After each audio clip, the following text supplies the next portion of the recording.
Ça fait plaisir de vous revoir. On était bien dans la présence de Dieu, c'était merveilleux. Merci pour la louange. Et je fais juste la première partie avant que Michel amène le message. Je voulais faire quelques annonces. Pourquoi je fais des annonces? Il y a un verset dans la parole de Dieu que Paul a dit dans 1 Corinthiens 9, verset 14, qui m'a beaucoup touchée, parce que moi, je n'étais pas habituée à vivre de dons. J'avais, il y a quelques années en arrière, une profession libérale, je gagnais ma vie et je pourvoyais moi-même à tous mes besoins, et j'avais besoin de personne. Et quand j'ai accepté, j'ai dit oui pour aller plus loin dans la vie, l'appel, ça a été de vivre par la foi.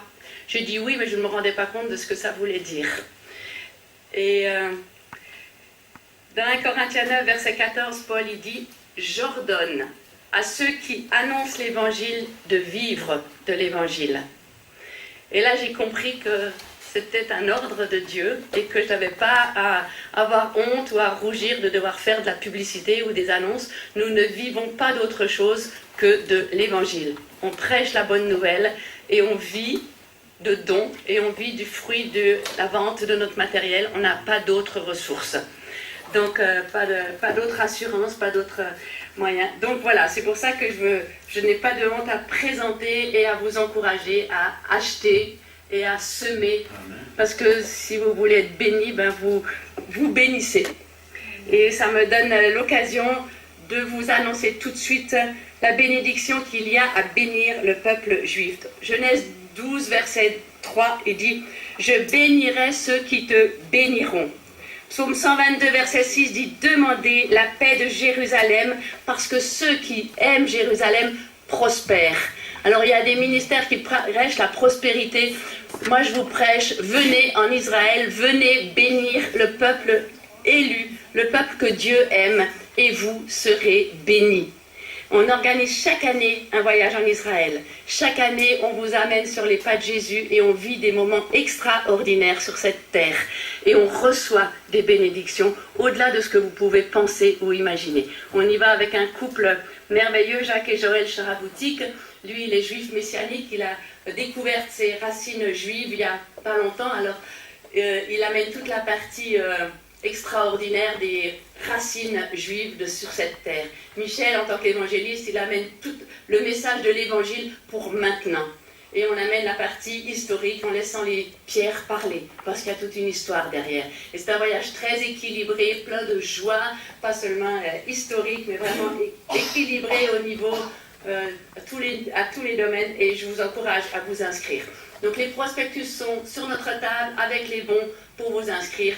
N'hésitez pas à faire un pas de foi. On a vu plusieurs personnes qui n'avaient pas les moyens, mais qui, à partir du moment où on dit « je vais oser », parce que c'est un appel, Dieu m'a montré que je dois y aller, eh bien, le Seigneur a pourvu après. Parce que, comme je vous l'ai lu, Dieu aime ceux qui bénissent Israël. Amen. Après, je voudrais vous présenter mon livre Envie. Il vient de sortir en 2015.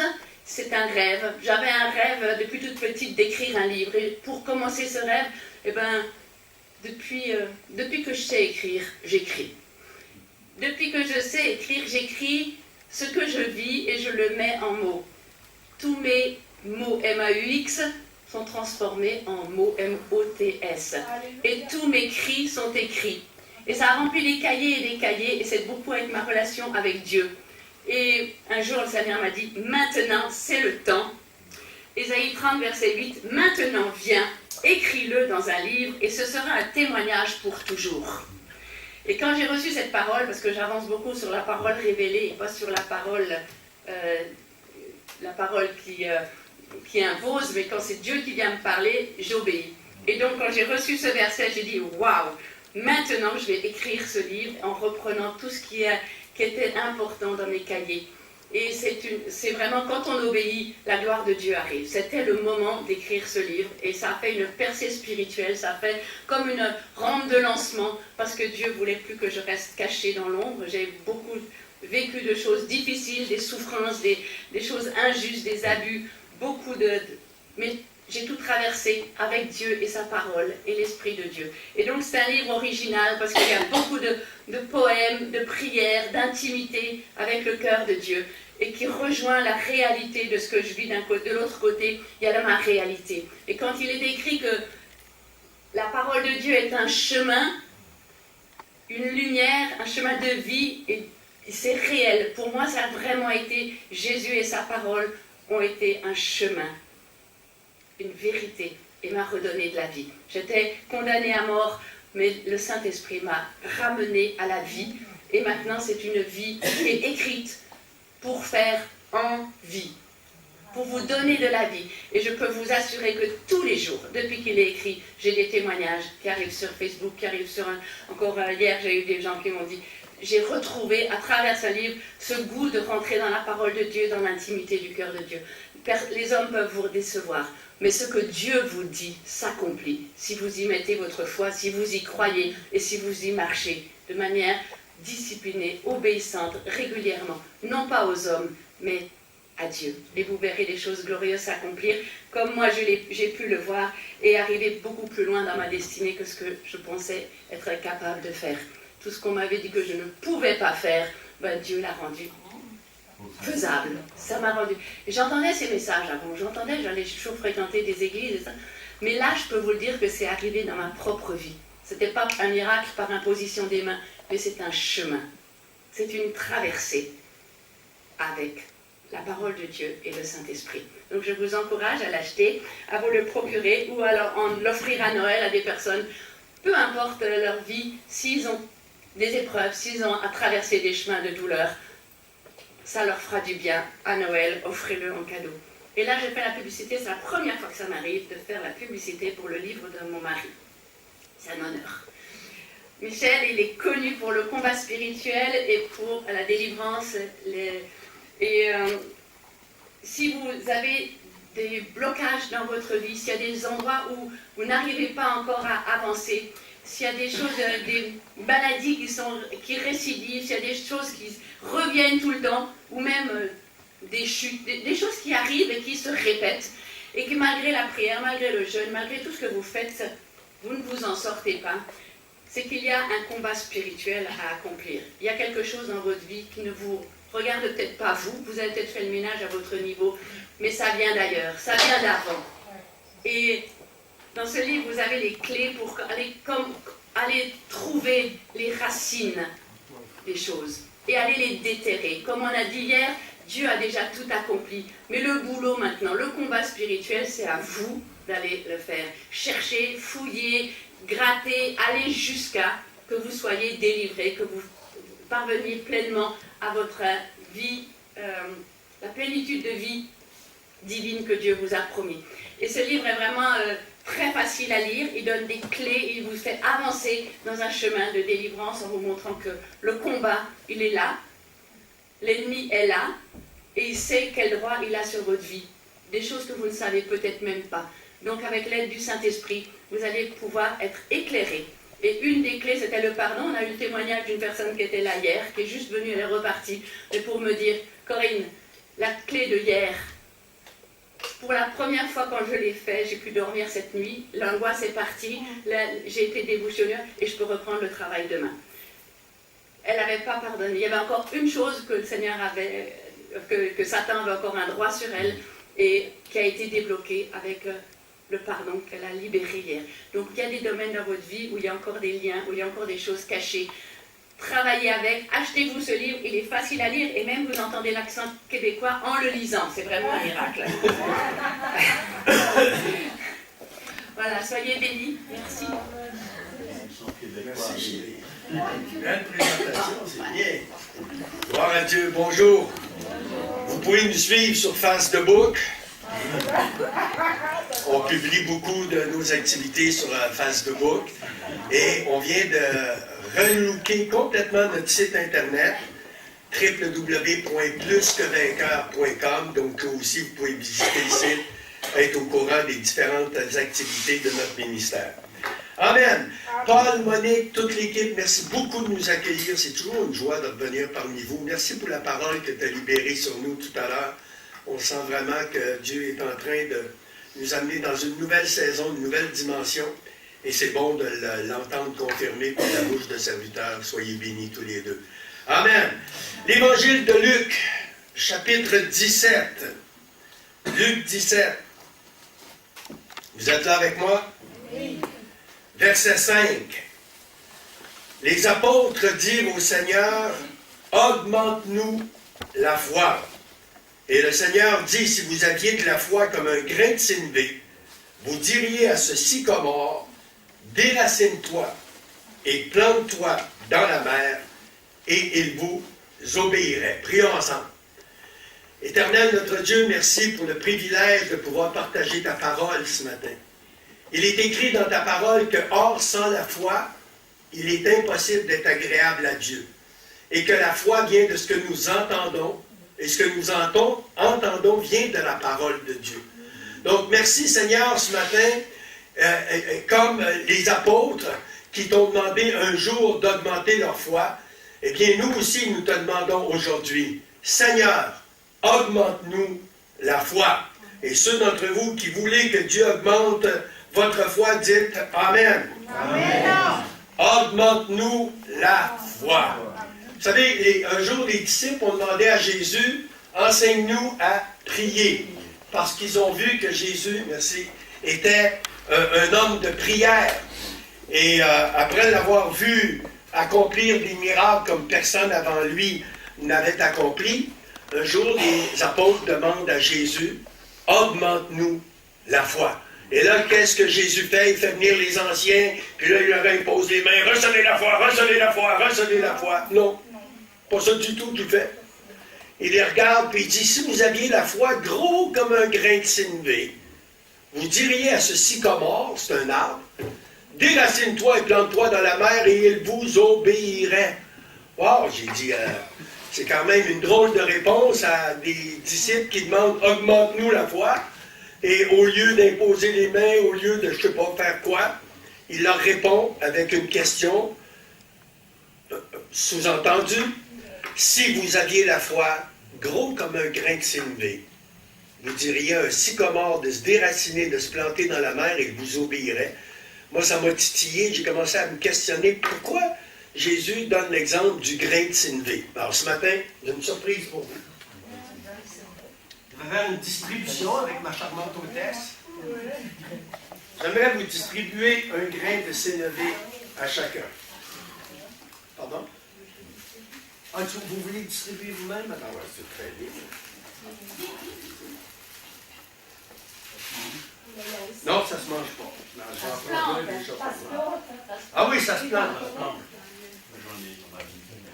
Donc, on va vous distribuer à chacun un grain de sénévé. Pourquoi je distribue un grain de sénévé? Moi, je ne suis pas quelqu'un de la terre. J'ai jamais eu de jardin, vraiment. Je ne connais rien à la culture. Et donc, par curiosité, pour approfondir la raison pour laquelle Jésus avait donné l'exemple d'un grain de sénévé, je suis allé chez un pépiniériste et j'ai acheté des grains de sénévé. Mais quand j'ai vu la grosseur du grain de sénévé, j'ai complètement été scotché. Ça m'a interpellé. Je ne sais pas pour vous, mais quand vous l'aurez dans le creux de la main, vous regardez cette petite graine, et imaginez-vous s'il n'y avait pas d'Internet, si vous ne connaissez rien à la nature, et on est quelques siècles en arrière, et quelqu'un vous donne cette petite graine, puis il dit là-dedans, il y a un arbre. Pardon? Il y a quoi? Il y a un arbre. Regardez bien votre grain, regardez-le, puis dites, hey, il y a un arbre là-dedans. Tu te dis, wow, c'est impressionnant. Comment est-ce qu'il peut avoir un arbre dans une semence aussi petite? Et donc, j'ai commencé à m'intéresser au grain de sénévé. Et ce que j'ai découvert du grain de sénévé, c'est très particulier. Premièrement, la Bible dit que c'est la plus petite de toutes les semences. Est-ce que c'est gros? C'est vraiment une petite semence. Mais pourtant, cette petite semence contient un arbre. Et si vous ne me croyez pas, vous avez juste à aller la planter en terre quand vous serez de retour chez vous et la mettre au soleil et l'arroser régulièrement, puis vous verrez ce que ça va produire. Il y a un arbre là-dedans. Et là, l'autre particularité du grain de sénévé, c'est que c'est une semence que peu importe où tu vas la planter, elle a en elle une telle puissance, une telle détermination, une telle persévérance, que peu importe où tu la mets, cette semence va devenir ce pourquoi elle a été conçue. En d'autres mots, le grain de sénévé ne laisse pas son environnement déterminer sa destinée. Peu importe où tu le plantes, il devient un arbre parce qu'il a été créé pour devenir un arbre. Et là, tout de suite, Dieu il me donnait une leçon. Il disait, Michel, j'ai une destinée pour toi. Est-ce que vous saviez que Dieu a une destinée pour chacun d'entre nous? Amen. Chacun d'entre nous, Dieu a une destinée pour nous. Et trop souvent de fois, on laisse les circonstances, l'environnement, notre arrière-plan déterminer notre destinée. Oui, mais si j'étais né ailleurs, ou si j'avais pas d'accent, ou si j'avais une autre couleur de peau, ou si ma famille est ceci ou tel, et on justifie le fait de ne pas entrer dans notre destinée par les circonstances qui nous ont marqués depuis notre enfance. Non, le grain de sénévé, lui, il s'en fout où tu le mets. Lui a été créé pour devenir un arbre, et il devient un arbre. Et il a en lui une telle détermination que si tu ne l'as pas mis dans l'environnement propice à sa croissance, il va développer les racines pour aller chercher là où se trouvent les oligo-éléments nécessaires à ce qu'il devienne ce pourquoi il a été créé. Quelle leçon extraordinaire que Jésus nous donne avec un petit grain de sénévé. En d'autres mots, ce n'est pas la grandeur de ta foi qui est importante. C'est l'objet de ta foi. Une petite foi placée dans un grand Dieu peut produire de grands miracles. Pour ceux qui étaient là hier, quand je partage mon témoignage, 35 ans passés, quand j'ai invoqué Jésus, j'ai dit, si tu existes, si vraiment tu es le Fils de Dieu, est-ce que j'avais une grande foi? Ben non, je ne sais même pas s'il existe. Si tu existes, si vraiment tu es le Fils de Dieu, prends-la ma vie faisant ce que tu veux. Et si tu es Dieu, tu es puissant, délivre-moi de la drogue. Et j'ai été instantanément délivré de 18 ans de consommation de drogue. Donc, une petite foi placée dans un grand Dieu a produit un miracle. Mais le miracle, ce n'a été que le début. Ma délivrance n'a été que le début. Par la suite, j'ai persévéré dans ma marche avec Dieu. Et c'est là l'autre exemple du grain de sénévé que Dieu veut nous enseigner aujourd'hui à cette question des disciples, augmente-nous la foi. Ta foi est assez grande, chacun d'entre nous, la mesure de foi que nous avons, et peut-être tu dis, mais moi, je n'ai pas l'impression d'avoir reçu une mesure de foi. Romains 12, 3. Dieu a donné à chacun d'entre nous une mesure de foi. Et la mesure de foi qu'il nous a donnée à chacun d'entre nous est minimum aussi grosse que le grain de sénévé que tu tiens dans ta main. Donc, il n'y a pas personne qui n'a pas assez de foi pour être capable de dire à un sycomore de se déraciner, de se planter dans la mer et qu'il nous obéisse. Vous aurez compris que c'est une métaphore. C'est pas d'aller devant un arbre et de commencer à proclamer que cet arbre-là va se déraciner. Vous aurez compris que... Mais combien il y a d'obstacles devant nos vies, combien il y a de choses qui nous bloquent, qui nous empêchent d'entrer dans notre destinée, alors que Dieu a une destinée pour nous. Et il dit, j'ai pas besoin d'augmenter ta foi. Ta foi est suffisamment grande, grosse, pour que tu déracines un sycomore. Mais, comme le grain de sénévé, est-ce que tu es capable de persévérer jusqu'à? Est-ce que, comme le grain de sénévé, tu es capable de dire aujourd'hui, je ne laisserai pas mon environnement déterminer ma destinée? Peu importe mon arrière-plan, peu importe d'où je viens, peu importe la couleur de ma peau, peu importe que j'ai été aimé, pas aimé, rejeté, abandonné, peu importe, aujourd'hui, je décide d'entrer dans ma destinée. Amen. Donc, le grain de sénévé, gardez-le précieusement pour vous rappeler deux choses. Un, j'ai une foi assez grande pour être capable, peu importe les obstacles, d'entrer dans ma destinée. Mais comme le grain de sénévé, je ne dois pas laisser mon environnement déterminer ma destinée, mais je dois persévérer jusqu'à ce que j'entre dans la destinée que Dieu a prévue pour moi. Alléluia. Amen. Jésus ne s'est pas arrêté là. le chapitre suivant, chapitre 18 de Luc, il leur donne une parabole pour démontrer l'importance de ne pas se relâcher et de persévérer jusqu'au bout. Et je vais le lire avec vous.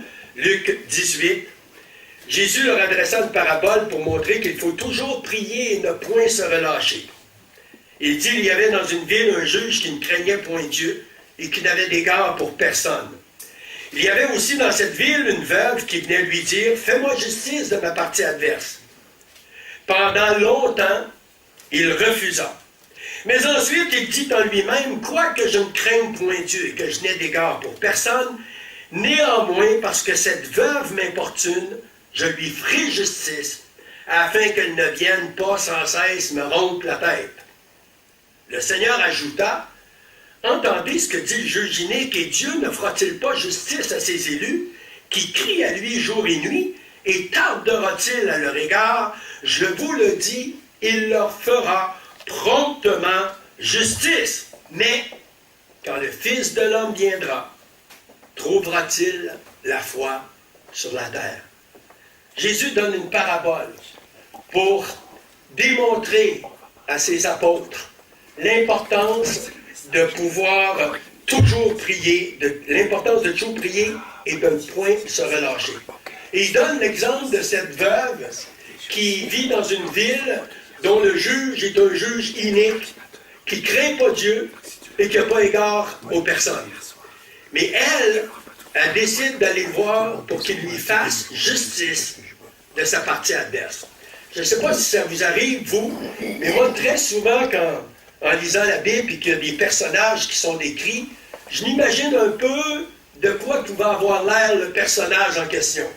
Et à chaque fois que je pense à cette veuve, je m'imagine un petit bout de femme, 1,40 m, 50 kilos mouillés, donc un physique qui impressionne absolument pas personne, sauf qu'elle a dans le regard une telle détermination que quand tu la vois, tu sais que le premier des deux qui va abandonner, ce ne sera pas elle.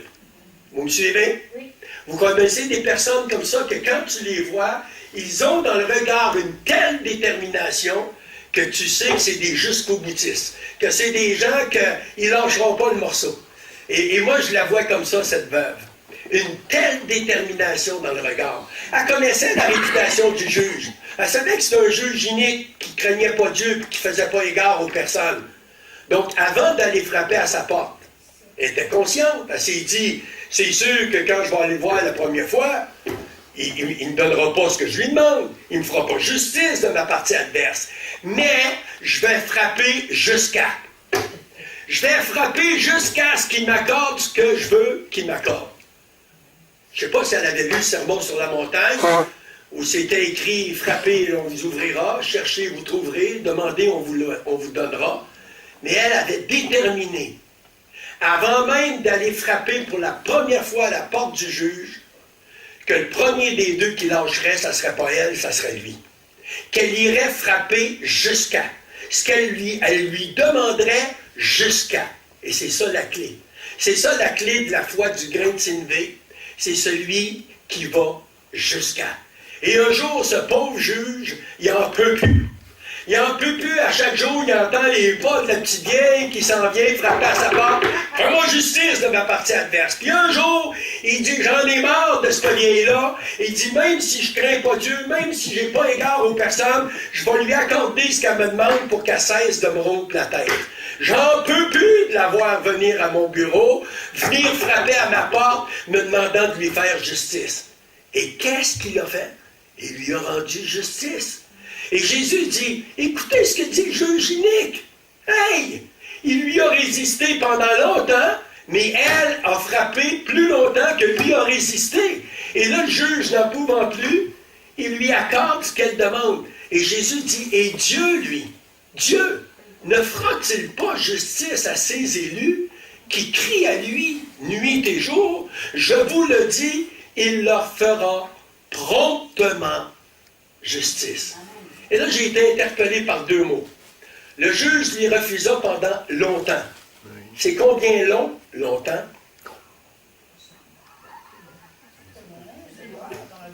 C'est long, hein? Mais c'est combien long, longtemps? Ça dépend de chacun, ça dépend du besoin, ça dépend de ta situation. Souvent de fois, moi, je remarque quand je suis pressé et que je suis en retard pour un rendez-vous, tous les feux sont rouges, puis on dirait qu'ils durent 5 minutes. Puis quand t'es baba cool, t'as rien, t'as pas de rendez-vous, tous les feux sont verts. Je sais pas si ça vous arrive à vous. Hein? Mais donc, la durée du temps est pas mesurable de façon générale. C'est chacun selon la situation. Mais il y a une chose que je sais, c'est que même si le juge inique lui a refusé pendant longtemps, je sais que la veuve est venue frapper plus longtemps que lui a résisté. La preuve, elle a obtenu ce qu'elle demandait. Et l'autre point qui m'a interpellé, c'est promptement. Dieu, il va nous faire justice promptement. Et là, j'ai dit, Seigneur, il y a quoi que je ne joue pas dans ce texte-là, parce que j'ai l'impression que c'est pas promptement que j'ai des réponses à mes prières. Qui entend ce que je suis en train de dire ici ce matin? Hein? On a l'impression que celui qui prend longtemps à nous répondre, c'est Dieu, et non pas le juge inique. Et pourtant, Dieu, Jésus dit que Dieu va nous faire justice promptement. Et là, je me suis interpellé et j'ai dit, Seigneur, c'est pas ça dans ma réalité. Ça fait tant d'années que je te prie pour telle situation, j'ai toujours pas la réponse. Et toi, tu me dis que tu vas me répondre promptement. Et là, Dieu m'a ramené à la foi. Marc 11, 24. Tout ce que tu demandes en priant, crois que tu l'as reçu et tu le verras s'accomplir. Ah, c'est vrai. Si j'amène une requête à Dieu, si je prie, je demande à Dieu quelque chose, et après lui avoir demandé, je crois que je l'ai, hey, c'est répondu promptement, ça. Attendez une minute, dans mes notes, c'était marqué, la foule dit Amen. Non, c'est ça, je pense que c'est à cause de l'accent. Je vais le redire, puis il y a le temps que vous traduisiez. Si je prie et j'amène une requête, une demande à Dieu, et qu'après lui avoir demandé quelque chose en priant, je crois que ce que je lui ai demandé est déjà accompli, c'est une réponse prompte. Amen. Il m'a répondu promptement. Et après, il dit, il le verra s'accomplir. Bon, mais entre le moment où je prie et je crois que je l'ai et que je le verrai s'accomplir, il peut y avoir du temps. Mais c'est pas grave. Je l'ai par la foi. Je me l'approprie par la foi. Et après, je vais persévérer dans cette foi-là que c'est déjà accompli. C'est ce que la parole de Dieu me dit. Quand vous lisez l'Épître aux Hébreux, le chapitre 11, qu'on appelle le chapitre des héros de la foi, il y a des textes là-dedans, des versets qui sont percutants. Il dit, ils ont été sciés, torturés, brûlés. Mais tu te dis, mais attends, c'est des héros de la foi? Oui, eux, ils ont salué de loin l'objet de leur espérance. Et dans Hébreux 11, c'est là qu'il est écrit, or la foi est une ferme assurance des choses qu'on espère, une démonstration des choses qu'on ne voit pas. Mais eux, la promesse de Dieu pour leur vie, ce qu'ils avaient et ce qu'ils attendaient de Dieu, ils ne l'attendaient plus. Ils se l'étaient appropriés par la foi. C'est pour ça qu'on les appelle les héros de la foi. Et ils ont salué de loin la promesse. Même si de leur vivant, certains d'entre eux ne l'ont pas vu se matérialiser, ça ne les a pas dérangés. Ils vivaient comme si ils avaient déjà ce qu'ils avaient demandé.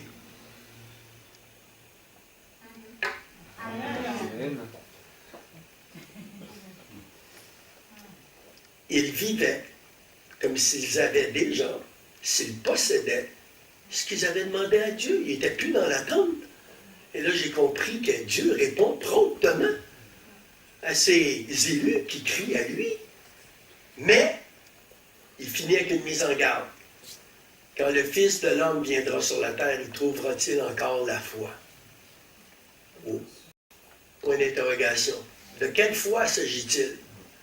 Pas la foi, la croyance. On croit, même les démons croient en Dieu puis ils tremblent. C'est cette foi du grain de sénévé.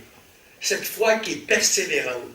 Cette foi qui ne laisse pas la victoire à l'ennemi parce qu'il sait que toutes choses ont été accomplies à la croix de Golgotha Oui, il y a un combat spirituel. Il y a un adversaire qui veut m'empêcher d'entrer dans mon Canaan, dans les promesses de Dieu pour moi. Mais parce que j'ai la foi du grain de sénévé, j'ai une foi suffisamment grande pour entrer dans la destinée que Dieu a pour moi, dans les promesses que Dieu a pour moi, et je persévère jusqu'à. Vous savez, il y a une clé ce matin. Jusqu'à. Si tu frappes jusqu'à ce qu'on t'ouvre, on va t'ouvrir. Si tu cherches jusqu'à ce que tu trouves, tu vas trouver. Si tu demandes jusqu'à ce qu'on te donne, on va te donner. Qui a des enfants ici? Rappelez-vous quand il était plus petit, puis qu'il voulait de quoi? Qu'est-ce qu'il faisait? Un exemple des enfants? Il demandait jusqu'à ce que tu n'en peux plus, puis que tu y donnes pour avoir la paix. Qui a déjà agi comme ça avec ses enfants? Tu ne voulais pas y donner au début, tu as dit non. 1 fois, 2 fois, 5 fois, 10 fois. Mais l'enfant est revenu plus souvent avec sa demande que toi, tu as dit non. Puis un jour, à un moment donné, tu n'en peux plus, puis tu y donnes. Quel exemple de persévérance. Quel exemple de persévérance.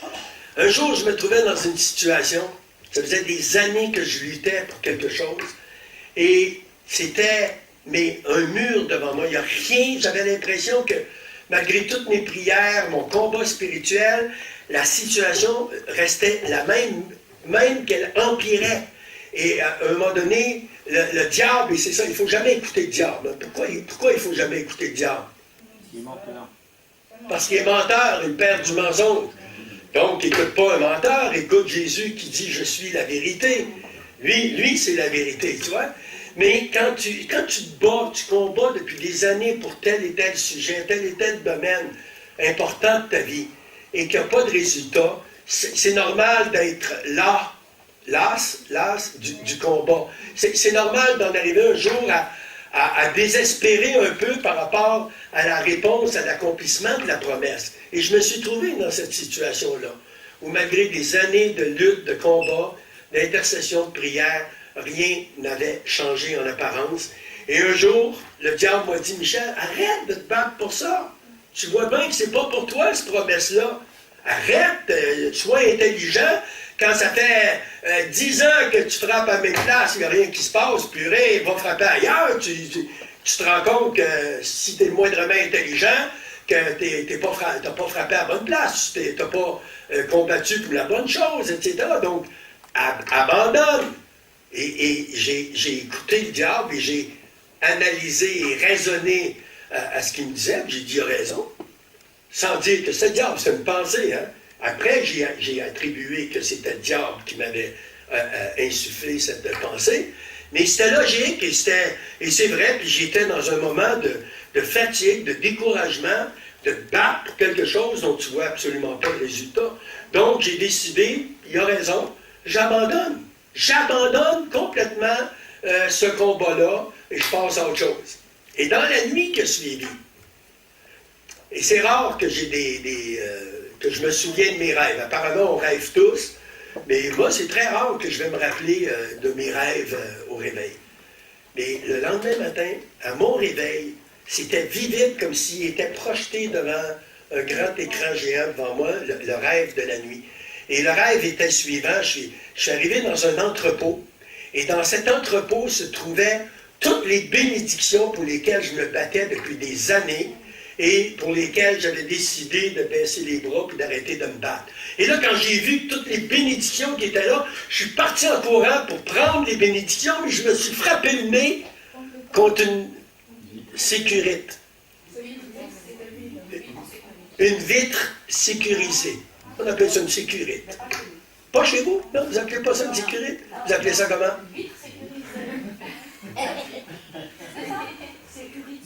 Une vitre blindée. C'est ça? Alors, il y avait devant moi une vitre blindée. Je voyais les bénédictions, mais je ne pouvais pas les toucher parce qu'entre les bénédictions et moi, il y avait cette vitre blindée. Et là, je regarde autour de moi et qu'est-ce que j'aperçois dans le coin? Il y avait une masse. Alors, je prends la masse puis je lui dis, hey, toi, ma vitre, tu vas dégager de là. Et les bénédictions sont là, je les veux. Et j'ai commencé à frapper de toutes mes forces contre cette vitre blindée, mais parce qu'elle était blindée, il n'y a rien qui s'est passé. Et je me suis épuisé à frapper. Puis à un moment donné, j'ai entendu une petite voix me dire « Hey, le cave, arrête de frapper. Tu vas-tu frapper jusqu'à la mort? Regarde, tu vois bien, là? Oui, tu vois les bénédictions, mais c'est pas pour toi, c'est pour quelqu'un d'autre. Arrête de te battre pour rien. » J'ai dit « C'est vrai, je suis épuisé de frapper contre cette vide blindée sans aucun résultat. » Donc j'ai posé la masse par terre et je suis arrivé pour faire demi-tour pour sortir de l'entrepôt. Et Saint-Esprit, tout doucement, est venu me dire « Michel, reprends la masse et frappe à nouveau contre la vide blindée. » Je vais dire sécurité, hein? Je suis habitué à sécurité, vous savez c'est quoi maintenant?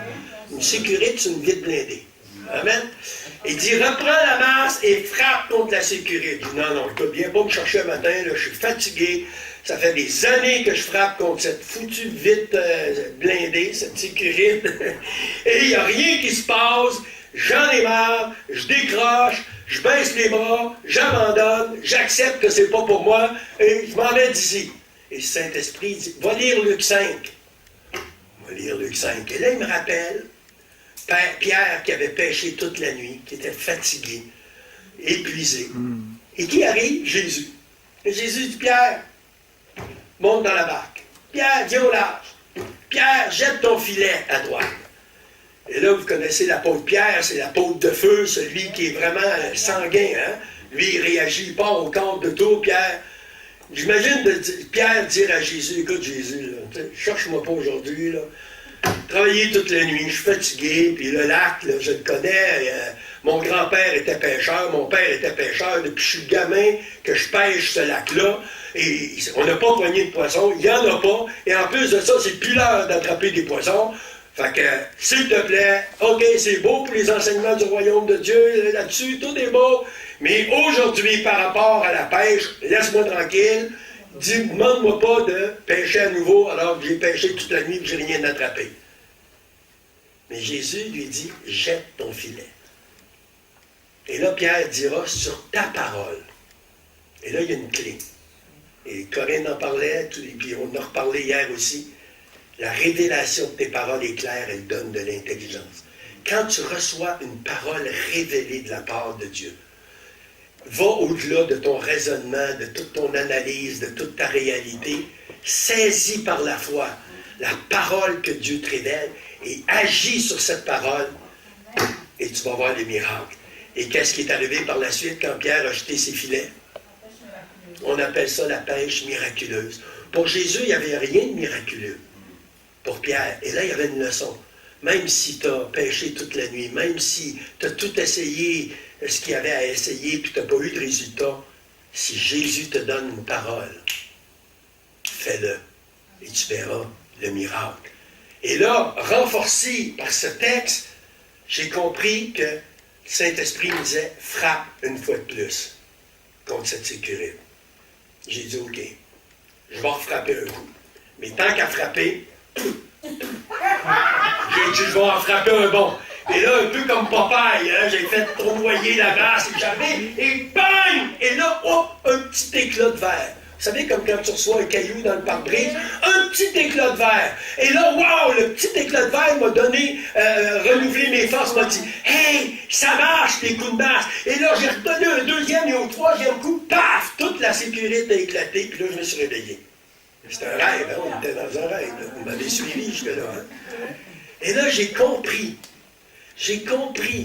que tous les coups de masse que j'avais donnés, quoiqu'en apparence ne semblaient avoir rien produit, non, chaque coup de masse avait affaibli la structure métallique qu'il y a à l'intérieur du verre. Il ne manquait que quelques coups pour la faire éclater. Et là, j'ai compris que Dieu me disait, le combat que tu mènes depuis tant d'années, et que tu penses que ça n'a rien produit, tes prières, ton intercession, sache que chaque prière, chaque combat que tu as mené a affaibli la sécurité qu'il y a entre toi et les bénédictions. Reprends la masse et frappe un coup de plus. Dernièrement, je lisais l'histoire d'une missionnaire qui était dans un pays, mais où c'était l'idolâtrie, le paganisme, était seule comme chrétienne dans ce village où elle était convaincue que c'était Dieu qui l'avait envoyée là, qui l'avait commissionnée là. Ça faisait 3 ans qu'elle était là, qu'elle priait pour le village. Il n'y avait aucun résultat, il n'y a rien qui se passait. Et l'appartement qu'elle habitait, elle priait pour ses voisins, elle priait pour tout le monde. Il n'y a rien, quand tu dis, même pas un petit éclat qui t'encourage pour dire, ben écoute, ça fait 3 ans que tu es là, que tu pries, tu témoignes, il y a de quoi qui se passe. Rien. Puis là, elle a commencé à remettre son appel en question et pensait à retourner dans son pays d'origine. Et en pleine nuit, le mur mitoyen, hein, dans un appartement, le mur mitoyen s'est écroulé complètement. Et donc là, tu te réveilles en pleine nuit, le mur est écroulé, qu'est-ce qui arrive là? Et quand les assureurs sont venus, etc., ils ont expliqué que son voisin, c'était un boulanger. Et que toutes les nuits, il se levait tôt, et la machine qui pétrissait la pâte avait fait des vibrations qui avaient fait en sorte qu'après tant d'années d'utilisation, eh bien, le mur, affaibli par toutes les vibrations, s'était complètement écroulé. Et là, elle a compris. Le Saint-Esprit venait nous dire, toutes tes prières que tu fais depuis 3 ans, c'est comme des vibrations. Il y a une muraille qui empêche les gens de venir à l'Évangile. Persévère, tu es à ta place. Continue à prier, continue à intercéder. Et un jour, tu vas voir le mur de séparation s'effondrer et tu vas voir des résultats. Elle a repris confiance et dans les mois qui ont suivi, elle a vu commencer les uns après les autres, les gens du village se convertir et à la fin de l'année, tout le village avait été gagné à Christ. Qu'est-ce que Dieu veut nous enseigner ce matin? La persévérance. Mais pour une cause juste. Parce que il y a des domaines de ma vie dans lesquels j'ai persévéré. Je disais que j'étais un jusqu'au boutiste. Moi, quand je commence de quoi, c'est croûte que croûte jusqu'au bout. Je ne suis pas celui qui abandonne en cours de route. Mais le Seigneur m'a révélé qu'il y avait des combats que je menais. Un, il ne m'avait pas demandé de mener. 2, je les menais dans des situations qui... Non, c'est pas ça qu'il me demandait de faire. C'était pas le combat que j'aurais dû mener et je m'épuisais dans des combats qui n'étaient pas les siens et ni les miens. Donc, la persévérance, c'est quand tu sais que tu es dans une cause juste. Que ton combat, il est juste. Que ton combat, tu le mènes parce que tu sais que c'est selon le cœur de Dieu. Et que dans ce combat-là, comme Pierre, sur ta parole, je le ferai. Tu as reçu une parole de la part de Dieu. Et donc, là, à ce moment-là, persévère jusqu'à. Frappe jusqu'à ce qu'on t'ouvre. Cherche jusqu'à ce que tu trouves. Demande jusqu'à ce qu'on te donne. Et tu verras la gloire de Dieu se manifester. Mais il y a des causes que par ce message, j'ai discerné qu'elles étaient injustes. D'abord, ça impliquait d'autres personnes. Et on ne peut pas, c'est de la sorcellerie que de vouloir manipuler la pensée, ou pas la pensée, mais la volonté de quelqu'un d'autre. Même Jésus ne le fait pas. Donc, quand on prie pour les autres, alléluia, mais jamais avec comment je pourrais dire, la conviction que ça va les faire changer d'idée. Ça ne serait pas juste. Dieu, lui, il ne force jamais notre volonté. Donc, quand ça t'implique, toi, par rapport à ta foi, par rapport à une parole que tu as reçue de Dieu, va jusqu'à. Mais quand ça concerne les autres, laisse à Dieu le soin de convaincre. Toi, fais ce que Dieu te demande. Va chercher une parole révélée pour ta situation. Et c'est ça la clé. D'avoir une parole révélée de la part de Dieu pour la situation. Avant de t'engager dans un combat, et j'en parle dans le livre Le combat spirituel, il faut discerner l'ennemi qui est derrière la situation. Et ce n'est pas toujours le diable qui est derrière nos situations. Ça peut être Dieu qui résiste aux orgueilleux. Ça peut être Dieu qui veut t'amener dans un autre chemin que celui dans lequel tu marches, parce que c'est pas là qu'il t'avait demandé de marcher. Donc, il met des blocs pour que tu dévies, puis tu ailles dans le bon chemin qu'il veut te faire marcher. Donc, il faut un discernement. Et c'est ce que je dis aujourd'hui de tout mon cœur, avant de t'engager dans un combat, va d'abord auprès de l'Éternel des armées, c'est lui le grand chef, et demande-lui une parole pour ton combat. Et n'entre pas dans le combat tant que tu n'as pas reçu une parole de Dieu pour ton combat. Et si tu ne reçois aucune parole, c'est peut-être pas un combat que Dieu t'appelle à livrer. C'est peut-être lui-même qui va le faire.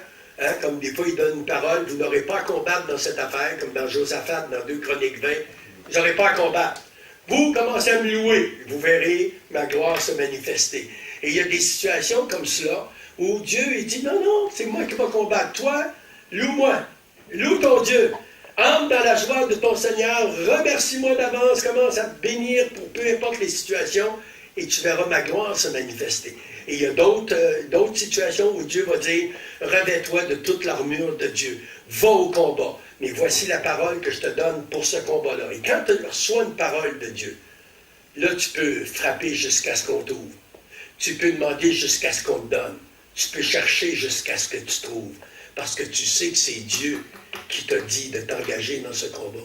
C'est Dieu qui t'a poussé à intercéder pour telle et telle situation. Et là, tu sais qu'il y aura une victoire au bout. Si, comme le grain de sénévé, tu ne laisses pas les circonstances, la réalité, l'environnement t'empêcher d'entrer dans la promesse que Dieu t'a donnée à travers sa parole. Alléluia! Amen. Est-ce que c'est clair pour tout le monde ce matin? En résumé, chacun d'entre nous, nous avons une foi suffisamment grande pour déplacer des montagnes, déraciner des sycomores et entrer dans la destinée que Dieu a pour nous. Mais cette foi, elle a besoin de persévérance. Et ma petite définition de persévérer, c'est percer et vous verrez. Quand as-tu besoin de percer? C'est quand il y a un obstacle devant toi, quand il y a une muraille devant toi. Mais si tu sais que c'est Dieu qui te dit de percer et que ce mur va s'écrouler, percez et vous verrez. Perce jusqu'à, frappe jusqu'à, cherche jusqu'à, demande jusqu'à. Et si tu cherches jusqu'à ce que tu trouves, tu vas trouver. Si tu demandes jusqu'à ce qu'on te donne, on va te donner. Et si tu cherches jusqu'à ce que tu trouves, tu vas trouver. C'est ça la clé que Dieu veut nous donner aujourd'hui. Prions ensemble. Alléluia. Alléluia. Seigneur, merci pour ta parole. Ta parole qui produit en nous ce pourquoi elle a été envoyée. Et ce matin, tu as envoyé ta parole pour augmenter notre foi. Et nous avons réalisé ce matin que non seulement nous avons une foi suffisamment grande pour renverser toute montagne, déraciner tout obstacle qui se trouve devant nous, mais que cette foi a besoin de persévérer jusqu'à. Persévérer jusqu'à. Merci que tu es celui qui a persévéré jusqu'à le parfait accomplissement de ta mission, sans laquelle nous serions perdus aujourd'hui. Et aujourd'hui, tu nous demandes à nous de pouvoir aussi, à travers le discernement que ton Saint-Esprit nous accorde, pouvoir persévérer dans des causes justes, comme cette veuve qui frappait à la porte du juge inique pour qu'il lui fasse justice. Eh bien, nous aussi, nous voulons frapper jusqu'à, chercher jusqu'à, demander jusqu'à. Mais ce matin, ton Saint-Esprit est présent dans ce lieu aussi pour encourager et consoler tous ceux qui peut-être sont arrivés ici aujourd'hui, las de tous ces combats, et qui, comme moi, l'avaient fait à un moment donné, eh bien, ont baissé les bras, ont abandonné le combat parce qu'ils ne voyaient aucun résultat. Mais aujourd'hui, tu es venu nous encourager. Et tu as une bénédiction particulière pour ceux qui aujourd'hui vont se positionner face à toi pour dire « Ok Seigneur, tu as parlé à mon cœur aujourd'hui et je reprends la masse et je vais frapper jusqu'à. » Jusqu'à. Est-ce qu'il y a des personnes ici ce matin que le Saint-Esprit a parlé à vos cœurs, vous étiez dans une situation où vous aviez baissé les bras par rapport à des combats? Levez la main s'il y en a certains d'entre vous. Gloire à Dieu. Vous aviez baissé les bras pensant que ça ne servait à rien. Combien il y en a maintenant? Vous décidez ce matin, suite à l'exhortation que le Saint-Esprit nous a apportée, de dire « Ok, c'est une cause juste et je vais reprendre la masse et je vais frapper jusqu'à. » Si c'est ta décision, lève-toi à ta place. Je vous demande de vous lever à votre place